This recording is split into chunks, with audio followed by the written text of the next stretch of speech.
Dave Scotland here for cgswot.com, and today we're going to have a look at some pivot point manipulation in After Effects to give some unique movement and just to open up the possibilities of unique movement through the use of pivot points and changing the position of pivot points relative to objects.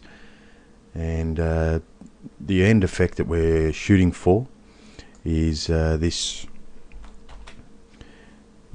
text, rotating text, and it gives the effect of rotating on a barrel, and it's quite a simple effect, and we'll move on to that in just a short moment. But I wanted to just show you some quick examples. So get that out of the road. There's some text I've got, and if I use my move selection tool, and select the text, I'll turn it to a 3D layer, and straight away you'll see that the crosshairs are positioned at the base, and that's the pivot point of this layer. If I use my rotation tool, you'll see that X rotation gives you a flip up, flip down type movement. The Y rotation spins, and the Z rotation twirls around that pivot point. Where that pivot point is created is relative to paragraph, by the way. If your paragraph is set up to center as you type, then it will be in the center. If it's left align, it'll be on the left hand side of the text, right align, right hand side of the text. And images and footage also have pivot points, and they're generally created right in the center of the object. So that's fairly standard rotation, and you would have seen that before. But if we were to include a new null object, and I was to position that null object down roughly in the center where it was, and parent the null object, parent the text to the null object, you would see very little difference. I'll just turn that into a 3D layer. You would see very little difference at all. In fact, it is identical in movement. Now if I take the parenting away, move the text up away from the null, and then parent, when we rotate the null, we get some very unique movement with a big sweeping spin there, the X, and if I just bring up the rotation values of the null, slide this into,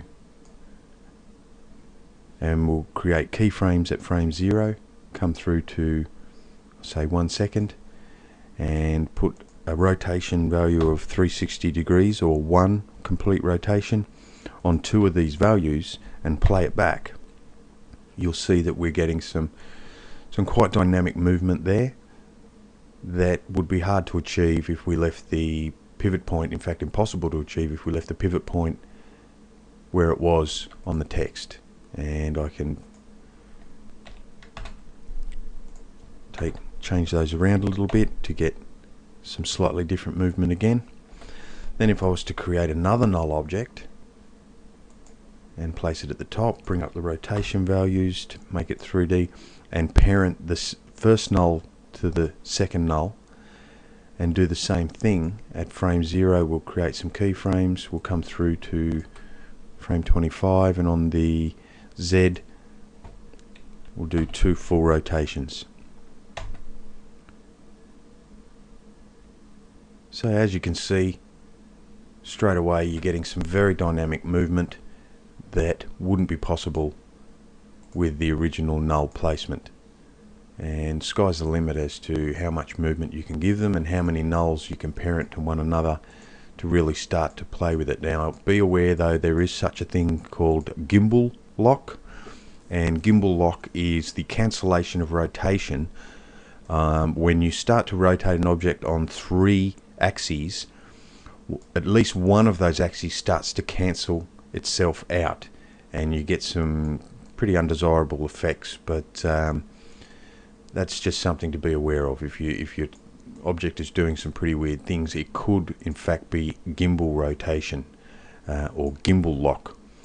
and there's plenty of stuff on the web that can give you a much more detailed description of what gimbal lock is and how it works. Okay, let's get started. We'll create a new comp, and 720 by 488 square pixels, 25 frames, and we'll make it 100 frames long, just 4 seconds. Actually, we'll make it 150 frames long, and we'll just highlight it up here in the project, hit enter to name it master comp. And the next thing we need to do is type in some text. We'll just roughly go in the center here,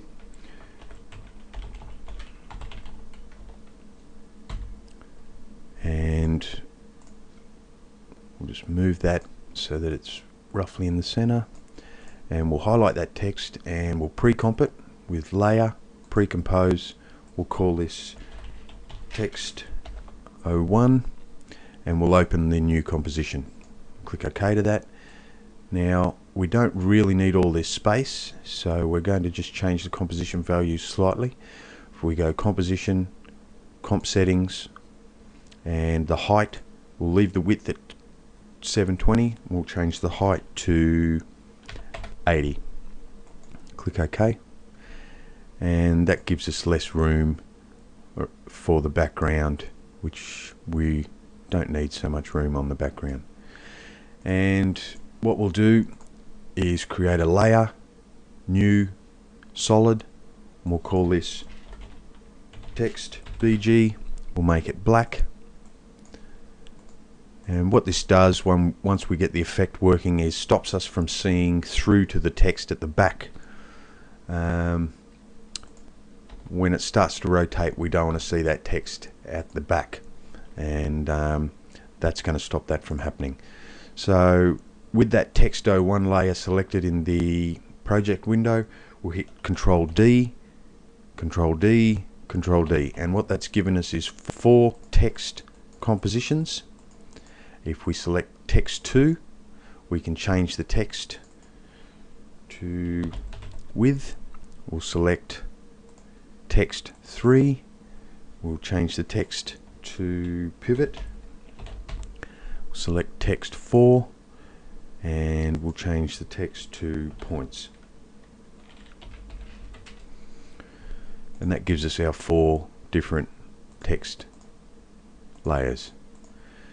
So we'll create a new comp now, and this comp is going to be the rotation comp. So we'll just click new composition. We'll call this rotation comp, and we'll make it the original comp size of 720/488. Click OK, and it's completely blank at the moment, so we'll put the text down in it, drag it down, and we have our 4 text items there. And the first thing we need to do is create a new null object, and it's created it right at the center of the scene, and that's exactly where we want it. And we will rename this rotation null. Now we will change all of these layers into 3D objects, so they are now all 3D layers. And what we're going to do is reposition some of these. So to do this a little easier, we'll go to a left view, and at the moment all of our layers are sitting right in the center. We'll get the text layer 1 and move it forward in the Z position, in the Z direction, about half as far as it is tall. And layer 3 we're going to move back, and layer 2 we're going to move up, and layer 4 we're going to move down. And what we're going to do is use the rotation tool. If we select layer 2, we're going to rotate on the x-axis, and layer 4 we're also going to rotate on the x-axis. Now if I go to a custom view, you can see what we've done there. We've got experiment facing the front, width at the top, pivot at the back, and points at the bottom. And before we go any further, we'll just go back to a left view, and you'll notice that there's some overhang on the corners. Now this is good, because if we go back to our text, you'll see that there is in fact extra space at the top and the bottom. So that's okay. The overhang is okay. In fact, it's desirable because it helps block out some of the transparency that we need for the effect. So we don't need a great deal, but just a little bit of overhang. And the other thing we need to do at this point while we're in left view is make sure that if we select all of the objects, just make sure that the null object lines up with these arrows down the center, which it does. So we'll grab all of our text layers and parent. I'll just bring up my parent column. We want to parent all of those layers to the rotation null, which this is confirmed by the drop down menus here, and we'll get rid of the parent column. And what that means is that our rotation is now our master object that moves all of our, I'll just go to a custom view, moves all of our objects around. And if we rotate on the x-axis, we're starting to get that effect we're looking for. Now we see a problem here. Pivot is in the wrong orientation, and so we can fix that. I'll just orbit around. Pivot needs to be, and that's layer 3, needs to be rotated 180 degrees on the x-axis.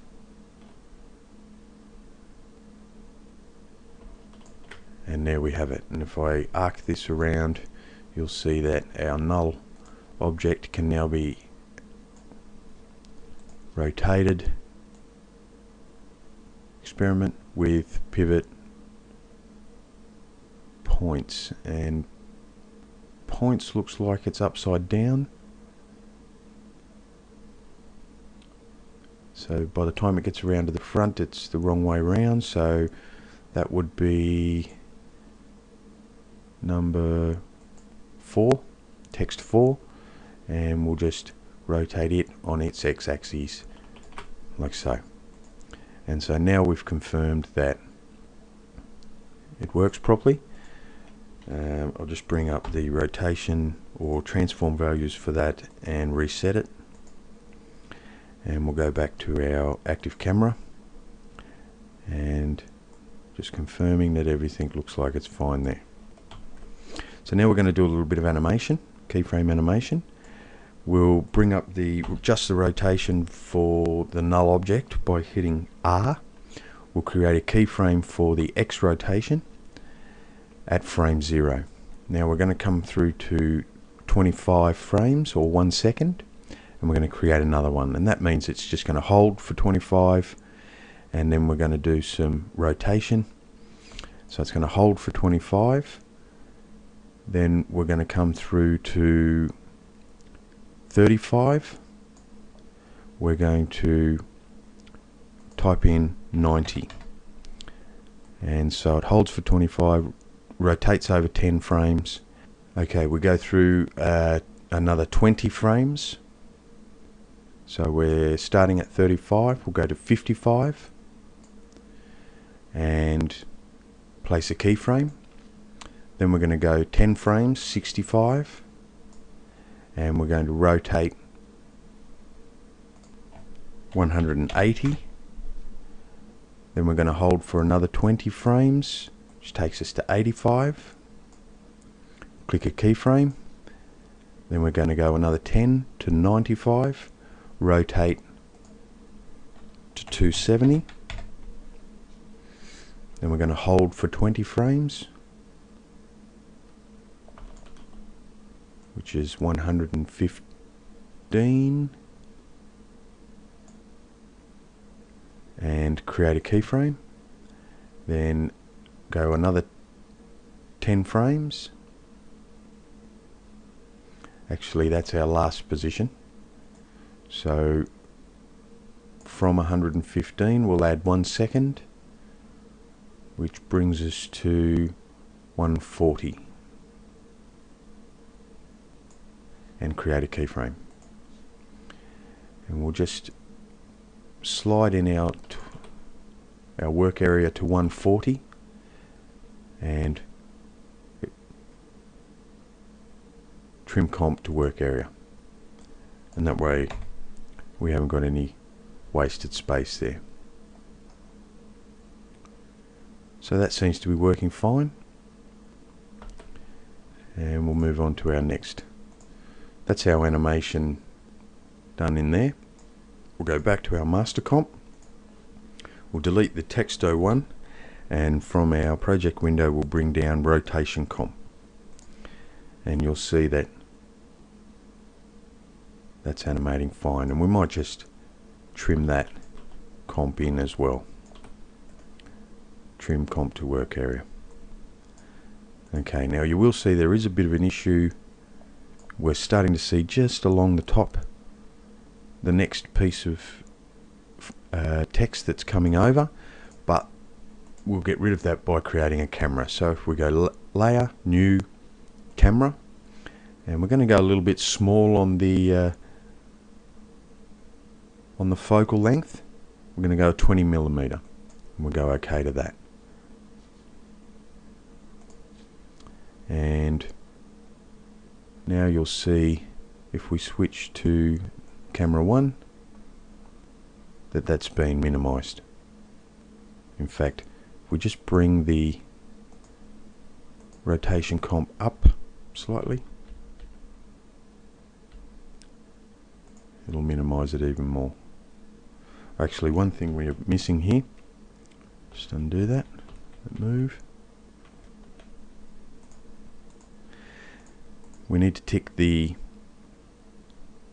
collapse transformations, and there straight away it's fixed it, and what that's done is just brought in the 3D information from our rotation comp, and the camera has gotten rid of that problem. So the first thing we'll do in our master comp is create a background. So if we go new, solid, we'll make it black, fit to comp, and bring it in. We'll rename this BG, and we'll slide it to the bottom. And what we'll do is give our BG layer a bit of a gradient.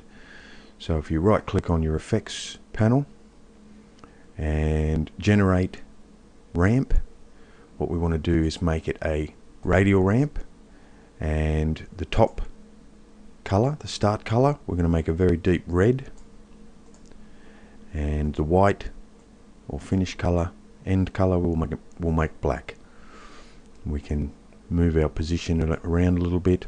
I like it sort of over to the side.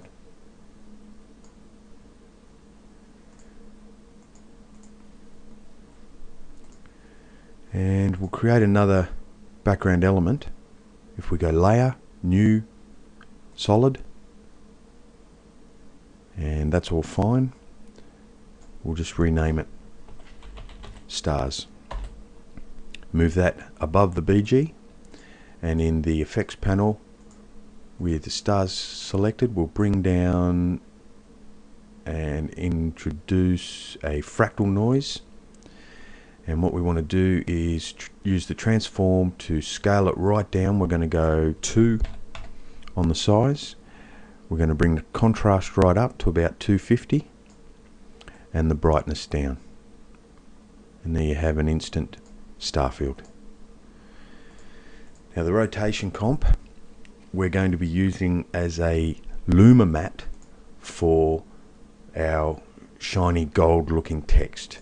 So the way to do that in the project, and this will be available for you to download with the project, is a scenery image that I took outside my house.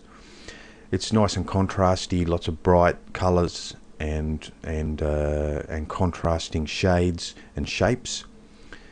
So what we're going to do is bring that down into the comp, and we're going to bring it down just below the rotation comp.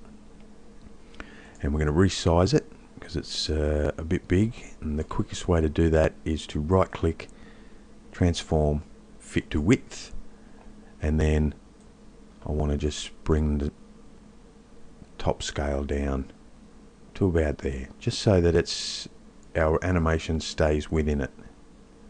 See, it's a little bit small, about there, and now our animation stays completely within it. And with the scenery image selected, we want to use our track matte to luma matte, and straight away you'll see that we get that image stamped out using our rotation comp. And the next thing we want to do is introduce some color correction to it. So select scenery image, we'll put in a brightness contrast, we're going to darken it down a little bit and contrast it up slightly. We want to introduce a tint, color correction tint, and this is where we'll give it our gold color. And for the map to white value, we want it fairly bright. Introduce a little bit more green, something like that. Oh, probably back orange. That's it. And the black, same sort of color spectrum, but down into the darker tones, something like that. And the last thing we want to do is introduce some blur. So if we go fast blur, repeat on edges, and we'll give it quite a bit, give it about 55, maybe even more, 65, and that's given us our gold text. And so that part is done. We're happy with that. Now the next thing we want to do is introduce some shine using the Trapcode Shine plugin. And actually, while we're here, we're going to introduce a little bit of a bevel to the text. If we select scene image and right click, styles, layer styles, and bevel and emboss, and we'll bring up those values for the bevel and emboss, and we want to decrease the depth slightly, take that down to about 30. We'll just play with these settings a little bit.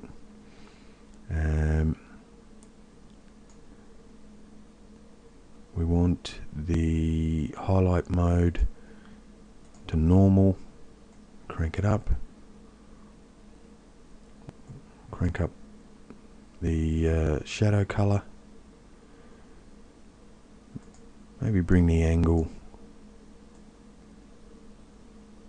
around a little bit, and chisel hard's a bit ugly, leave that on smooth, and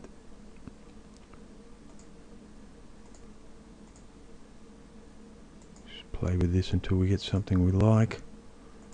We'll go inner bevel, emboss,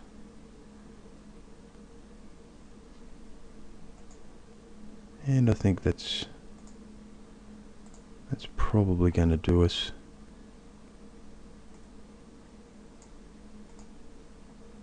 For now, I'll probably reduce the size a little bit. There we go. Size down to 0. And that gives us a nice little bevel effect on the edge of the text. Now we'll twirl that up and get that out of the road. Now we'll do that shine layer now. So if you highlight the rotation comp, Control D, and bring that down, Control D to duplicate. We're going to bring that down, and we'll just isolate that. That's our rotation comp once again, and we're going to create a new solid. We'll make it white, but the color's not that important, and we'll call this shine, and we'll slide it down to just under the rotation comp.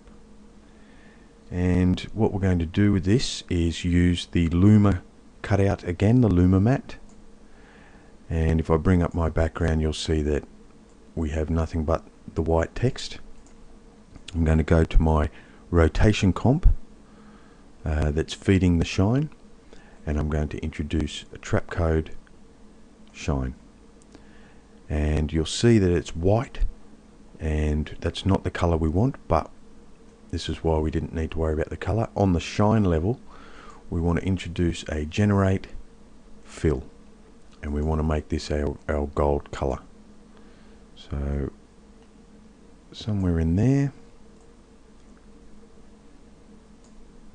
go OK, and back to our rotation comp, we can increase the ray length and boost the light a little bit, not too much. We'll just bring up our scenery level again so that we can see what's happening. We'll just make ourselves a bit of room.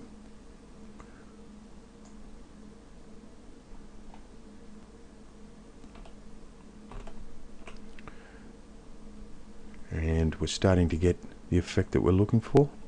So we'll go back to that rotation comp that's got the shine, and we'll increase the ray length and boost the light slightly, not too much, about there, and you'll see that starting to get a nice effect there. Now we're going to put a little bit of animation on the source point. So with the shine selected, we'll click the stopwatch at frame 0, and with the layer selected, we'll hit U to bring up the animated effect, and at the end point, with the source point selected, we're just going to slightly move it to the left, and at the frame 0 we're just going to move it slightly to the right. So it's not a huge amount, just a little bit, so we've got a bit of movement when it's static. And so we're getting there. We'll switch all these isolations off so that we can see what we're doing. Change our active camera to camera 1, and we'll give that a quick RAM preview. The shine layer is very common, the shine effect is a very common effect that a lot of people use, and highly recommend any of the Trapcode plugins, and I'll be doing some tutorials in the future with those. But as you can see, we're just about done. The only thing I think we need to do now is change our keyframes a little bit to smooth them out. So if we go back to our rotation comp, highlight rotation and hit R, we're going to select all of the keyframes. We're going to go animation, keyframe assistant, easy ease, and that just smooths our keyframes out a little bit. And we'll go back to our master comp, and for that shine, we'll bring that up. For those two shine keyframes, we're also going to easy ease those. So animation, keyframe assistant, easy ease. So just about there. The only thing left to do now is a bit of an adjustment layer over the top. So if we go layer, new adjustment layer, and pop it underneath the camera, what we're going to do is add a stylize glow, just to give it some glow over the top. Change the threshold a little bit, maybe drop it to 55, increase the radius, maybe decrease the intensity a little bit more, and you'll see that just sort of makes the whole thing a little bit more vibrant. We could do one more element, new solid. We'll call this vignette. We'll make it an orangey red. We'll go OK, and we'll bring up the mask tool, ellipse, double click on it to create that, and we'll take it, turn it into a subtract, hit MM to bring up the mask values. We'll feather it out to 80, maybe double that, 160, and we'll expand that mask out a little bit just so that we're getting the edges there. and we'll just play with the layer mode just to give it the effect that we're looking for, probably linear burn, something like that, maybe even a classic color burn. And we'll just bring up T and drop the opacity of that just slightly. And it just brings a bit of color to these outside stars here. And that's it. So we'll give that a RAM preview. So hopefully we've opened up the doors for a little bit of experimentation with pivot points and the use of null objects to rotate objects around on the stage. Those objects can be footage, images, text, you name it, even shape objects. And we've also had a look at Shine, and I highly recommend you have a look at Shine over at Trapcode. There's plenty of free demo downloads for you to have a look over there. And that brings us to the end of our pivot points tutorial. So until next time, bye for now.